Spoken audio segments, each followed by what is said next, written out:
Hello दोस्तों, easy learn with Saurabh YouTube channel पर आपका स्वागत है। जैसे कि हमने कल अपने वीडियो में पर्यावरण शब्द का मतलब जाना था, उसकी परिभाषा को समझा था तथा उससे संबंधित प्रश्न जो पेपर में पूछे गए थे उस पर अपन ने चर्चा करी थी। आज की हम अपनी इस वीडियो में दो शब्द इकोलॉजी तथा इकोसिस्टम शब्द पर चर्चा करेंगे तथा इन शब्द का मतलब जानेंगे और इनकी परिभाषाओं को समझेंगे तथा साथ ही में इनसे संबंधित प्रश्न जो पेपर में पूछे गए हैं उन पर हम चर्चा करेंगे।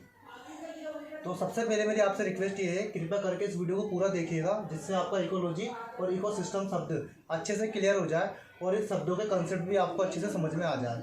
तो पहले हम देख लेते हैं इकोलॉजी क्या है। इकोलॉजी को हिंदी में पारिस्थितिकी बोला जाता है, ये तो सबको ही पता होता है। अब आपको इसमें याद रखने योग्य बात यह है कि इकोलॉजी शब्द ग्रीक भाषा के दो शब्दों से मिलकर बना है, ओइकोस प्लस लोगोस। ओइकोस का अर्थ तो होता है घर या वातावरण या रहने का स्थान, और लोगोस शब्द का अर्थ होता है अध्ययन। अगर आप इन दोनों शब्दों का मतलब जान गए तो आप इकोलॉजी की जो परिभाषा है बड़ी ही आसानी से बना लेंगे। अलग अलग तरह की जितनी भी इकोलॉजी की परिभाषा है विभिन्न प्रकार की किताबों में दे रखी है, उनको समझने में ही बड़ी आसानी होगी और वो सारी की सारी परिभाषाएं इन दोनों शब्दों के इर्द गिर्द घूमती है। कौन से दो शब्द? Oikos plus logos. इसमें ओइकोस का अर्थ तो होता है घर या रहने का स्थान या वातावरण, और लोगोस शब्द का अर्थ होता है अध्ययन। तो देखते हैं इकोलॉजी शब्द की परिभाषा हम कैसे बनाएंगे। आपको दो शब्द पता है, ओइकोस और लोगोस। ओइकोस का मतलब क्या था? घर, वातावरण या रहने का स्थान, और लोगोस का मतलब था अध्ययन। अब जो घर, वातावरण या रहने का स्थान है वहाँ पर कोई जीव ही तो रहेगा, वहाँ पर कोई सजीव ही तो रहेगा, और उसका जब हम अध्ययन कर लेंगे उस वातावरण के साथ, इसको ही हम क्या बोल देंगे? इकोलॉजी। तो देखिए, आप इकोलॉजी की परिभाषा में बना रहा हूँ, आप ध्यान से सुनिएगा। किसी जीव का उसके घर के आधार पर अध्ययन करना इकोलॉजी कहलाता है। दूसरी परिभाषा, किसी जीव का उसके निवास स्थान के आधार पर अध्ययन करना इकोलॉजी कहलाता है। किसी जीव का उसके वातावरण के साथ अध्ययन करना इकोलॉजी कहलाता है। किसी जीव का और उसके वातावरण दोनों का आपस में जो संबंध होता है इसका अध्ययन करना क्या कहलाता है? इकोलॉजी। तो एक चीज़ आप याद रखोगे, इकोलॉजी में तो अध्ययन किया जाता है, लेकिन किन चीज़ों का अध्ययन किया जाता है? एक तो जीव होगा और उसका उसके वातावरण के साथ जो अध्ययन करेंगे ये इकोलॉजी कहलाएगा, या जो जीव होगा उसका उस वातावरण के साथ जो संबंध होगा इस पर हम जो अध्ययन करेंगे वो इकोलॉजी कहलाएगा। अब आप देखिएगा, इसकी परिभाषा आपको बड़ी आसानी से समझ में आएगी। किसी जीव जंतु या पेड़ पौधे का उसके वातावरण के आधार पर अध्ययन करना इकोलॉजी कहलाता है। किसी जीव जंतु या पेड़ पौधे का उसके आवास मतलब उसके रहने का स्थान, उसका घर, उसका वातावरण, उसके आधार पर अध्ययन करना इकोलॉजी कहलाता है। दूसरी परिभाषा, जीवधारी व उसके आवास के मध्य होने वाले संबंधों का अध्ययन। जीवधारी व उसका आवास मतलब वही उसका वातावरण या उसका पर्यावरण के मध्य जो संबंध होता है इस पर आप अध्ययन करेंगे तो भी क्या कहलाएगा? वो इकोलॉजी। तो देखो, इकोलॉजी में क्या करना है? किसी जीव का उसके वातावरण के साथ जो संबंध होगा उस पर अध्ययन करना इकोलॉजी कहलाएगा। तो इकोलॉजी शब्द में तीन चीज़ याद रखोगे आप। एक तो जीव या जीवधारी या पेड़ पौधे होगा, उसका उसके आवास, पर्यावरण या वातावरण होगा, उसके साथ संबंध होगा, प्लस इस पर आपको अध्ययन करना है तब वो इकोलॉजी कहलाएगा। इस पर आपको अध्ययन भी करना है तब वो इकोलॉजी कहलाएगा। तो देखिए, इकोलॉजी शब्द ग्रीक भाषा के दो शब्दों से मिलकर बना है, ओइकोस प्लस लोगोस। ओइकोस का मतलब मैंने आपको बता दिया, घर में रहने का स्थान या घर या वातावरण। लोगोस का अर्थ होता है अध्ययन। ये परिभाषा भी आपको मैंने समझा दी। किसी जीव जंतु पेड़ पौधे का उसके वातावरण के आधार पर अध्ययन करना इकोलॉजी कहलाता है। जीवधारी का उसके आवास के मध्य होने वाले संबंधों का अध्ययन भी क्या कहलाता है? इकोलॉजी। अब ये परिभाषा दोनों आई हुई है, लेकिन ये परिभाषा इन दोनों शब्दों के इर्द गिर्द घूमती है। अब आप किरण पब्लिकेशन की बुक पढ़ लीजिए, या घटना चक्र की बुक पढ़ लीजिए, या लूसेंट की बुक पढ़ लीजिए, या पर्यावरण से संबंधित जितने भी प्रकार की बुक्स आती है वो पढ़ लीजिए। उसमें आप इकोलॉजी की जो परिभाषा देखेंगे ना, वो इन ही दो शब्दों के आसपास घूमती है। अगर आपको इकोलॉजी के इन शब्दों का मतलब पता है तो आप उस परिभाषा को बड़ी ही आसानी से समझ पाओगे। वरना हम ये सोचते रहते हैं कि इस किताब में थोड़ी अलग परिभाषा लिखी है, उस किताब में थोड़ी अलग परिभाषा लिखी है। अरे आप शब्दों का मतलब जान लो। अगर आप शब्दों का मतलब जान गए तो ये परिभाषा और ये क्या नाम है इसको समझना आपके लिए बड़ा ही आसान हो जाएगा। अब देखिए, इकोलॉजी जीव विज्ञान की एक शाखा है। इकोलॉजी जो होता है वो जीव विज्ञान की एक शाखा होती है, क्योंकि इसमें पेड़ पौधे, जीव जंतु और उसके पर्यावरण का अध्ययन कर रहे हैं। तो ऐसा तो बायोलॉजी में होता है ना, जीव जंतु हम पढ़ते हैं। तो इकोलॉजी जीव विज्ञान की एक शाखा है, आपको ये याद रखना है। इसके बाद इकोलॉजी शब्द का सर्वप्रथम प्रयोग किया, ये पूछे गए प्रश्न है, बोर्ड पर लिखी प्रत्येक लाइन बहुत ही महत्वपूर्ण है। हर लाइन किसी ना किसी एग्जाम में पूछी गई है, तो आप इसको हल्के में ना लें। इकोलॉजी शब्द का सर्वप्रथम प्रयोग किसने किया? रीटर ने। आपको याद रखना है, अगर पूछा जाता है कि इकोलॉजी शब्द का सर्वप्रथम सबसे पहले किसने प्रयोग किया, तो रीटर ने। लेकिन इकोलॉजी पर विस्तृत अध्ययन किसने किया, इसको विस्तारित किसने किया, इसको और अच्छा डिटेल में किसने एक्सप्लेन किया, तो उसका नाम था अर्नेस्ट हेकल। अब जो ज़्यादा अध्ययन करता है, जो ज़्यादा विस्तारित रूप से मतलब उस शब्द को बताता है, तो उसको इस शब्द का जनक कहा जाता है। इसीलिए इकोलॉजी शब्द का जनक कहा जाता है अर्नेस्ट हेकल को। तो ये आपकी इकोलॉजी खत्म हो गई। आपको सिर्फ ये याद रखना है, इकोलॉजी जीव विज्ञान की एक शाखा है, ये आपको समझ में आया होगा। इकोलॉजी शब्द का सर्वप्रथम प्रयोग किसने किया? रीटर ने। और इकोलॉजी का विस्तृत अध्ययन किसने किया? अर्नेस्ट हेकल ने। इसलिए इकोलॉजी का जनक किसे कहा जाता है? अर्नेस्ट हेकल को। इकोलॉजी दो शब्दों से मिलकर बना है, ओइकोस प्लस लोगोस। ओइकोस का मतलब होता है घर या वातावरण, लोगोस का मतलब होता है अध्ययन करना। और इन दोनों शब्दों से आपने इसकी परिभाषा बना ली कि किसी जीव जंतु या पेड़ पौधे का उसके वातावरण के आधार पर अध्ययन इकोलॉजी कहलाता है। ये इकोलॉजी आपका खत्म हो गया। अब किसी किताब में एक पेज में पूरा इकोलॉजी समझा रखा है, किसी किताब में 2 पेज में पूरा इकोलॉजी समझा रखा है, लेकिन मेरा आपसे ये बात आई, मतलब मैंने जो आपको समझाया आपने ये समझ लिया, तो वो 2 पेज का जो इकोलॉजी है वो भी आपको समझ में आएगा, चाहे वो 1 पेज का इकोलॉजी हो वो भी आपको समझ में आएगा।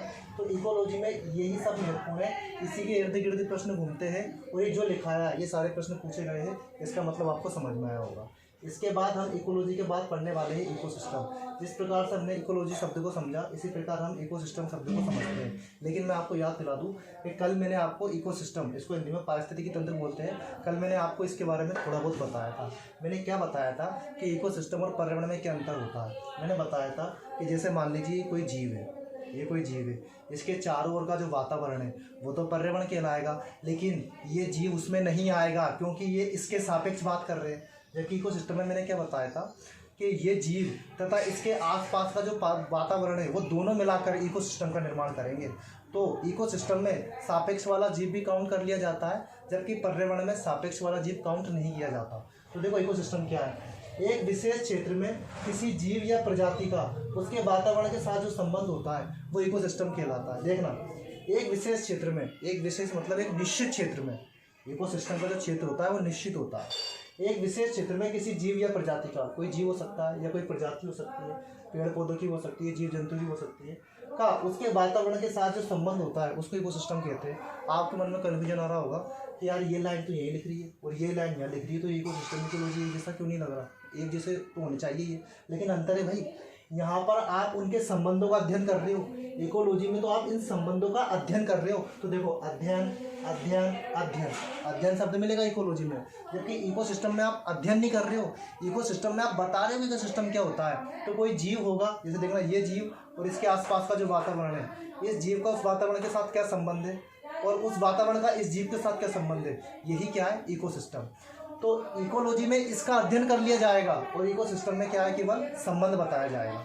तो आपको ये क्लियर हो गया होगा। दूसरी बात, इकोसिस्टम क्या होता है, निश्चित क्षेत्र होता है इकोसिस्टम का, ये एक फिक्स एरिया में होता है। ये जल की छोटी बूंद के बराबर भी हो सकता है और ये एक समुद्र के बराबर भी हो सकता है। इकोसिस्टम छोटा और बड़ा अपने आकार के अनुसार होता है। जल की छोटी बूंद के अनुसार मतलब एक जो जल की छोटी बूंद होती है वो भी अपने आप में एक इकोसिस्टम होती है, और एक जो समुद्र होता है वो भी अपने आप में एक इकोसिस्टम होता है। समुद्र में बहुत सारे जीव जंतु होते हैं, उसके चारों ओर का वातावरण, जैसे उसके आसपास पाए जाने वाली बड़ी बड़ी शार्कें, बड़ी बड़ी मछलियाँ और पेड़ पौधे जो अंदर समुद्र के अंदर पाए जाते हैं वो वाले लता वगैरह, और उसका पानी, वो क्या है, उसका इकोसिस्टम है। और जल की छोटी बूंद, मान लो माइक्रो बैक्टीरिया जल की बूंद के अंदर है, तो वो जल की बूंद उसका क्या हो गया, उसका वो इकोसिस्टम हो गया, पर्यावरण हो गया। ठीक है, तो हम इकोसिस्टम छोटा भी हो सकता है जल की बूंद के समान और बड़ा भी हो सकता है। तो इकोसिस्टम का लेकिन एक निश्चित और फिक्स क्षेत्र होता है। इसके बाद जिस प्रकार इकोलॉजी शब्द को सबसे पहले रीटर ने दिया और इकोलॉजी शब्द के जनक अर्नेस्ट हेकल माने जाते हैं, इसी प्रकार इकोसिस्टम शब्द सर्वप्रथम किसने दिया, एजी टोस्ले ने। तो आपको नाम याद रखना है कि इकोसिस्टम शब्द की व्याख्या किसने की, एजी टोस्ले ने, या फिर मैं बोल सकता हूँ इकोसिस्टम शब्द का जनक किसे कहा जाता है, एजी टोस्ले को। इसके बाद आप पढ़िए, इकोसिस्टम का क्षेत्र निश्चित होता है, ये मैंने आपको बता ही दिया।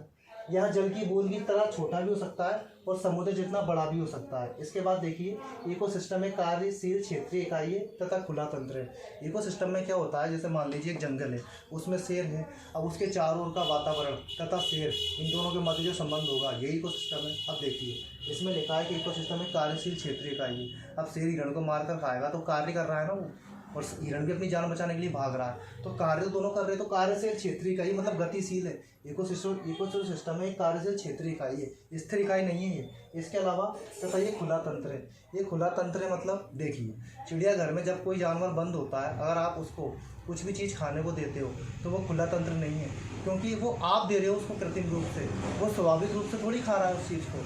लेकिन जंगल में आपने देखा होगा, शेर को भूख लगती है तो वो स्वाभाविक रूप से भागता है, शिकार करता है, तो वो एक तरह से खुला तंत्र हो गया। जबकि चिड़ियाघर एक तरह से खुला तंत्र नहीं है। तो पारिस्थितिकी तंत्र क्या होता है, एक खुला तंत्र होता है, ये कार्यशील क्षेत्रीय इकाई होती है जिसका एक क्षेत्र निश्चित होता है। ये जल की छोटी बूंद के समान भी होता है और समुद्र की तरह बड़ा भी होता है। ठीक है। इकोसिस्टम में क्या होता है, जीव तथा उसके वातावरण के साथ उसका मध्य जो संबंध होता है उसको ये हम बोलते हैं इकोसिस्टम। तो मेरे हिसाब से आपको इकोलॉजी और इकोसिस्टम दोनों शब्दों का मतलब समझ में आया होगा। इसके बाद कल मैं आपको बताऊंगा कि इकोसिस्टम के 3 संघटक हैं। एक है जैविक संघटक, एक है अजैविक संघटक और एक है ऊर्जा संघटक। कल इस पर हम डिटेल में चर्चा करेंगे। आज की वीडियो में सिर्फ इतना ही। अगर आपको ये वीडियो पसंद आया हो तो इस वीडियो को लाइक कीजिए, शेयर कीजिए, यूट्यूब चैनल को सब्सक्राइब कीजिए और हो सके तो बेल आइकन को जरूर प्रेस कीजिएगा। आपने मुझे सुना और इस वीडियो को देखा, इसके लिए आपका बहुत बहुत धन्यवाद।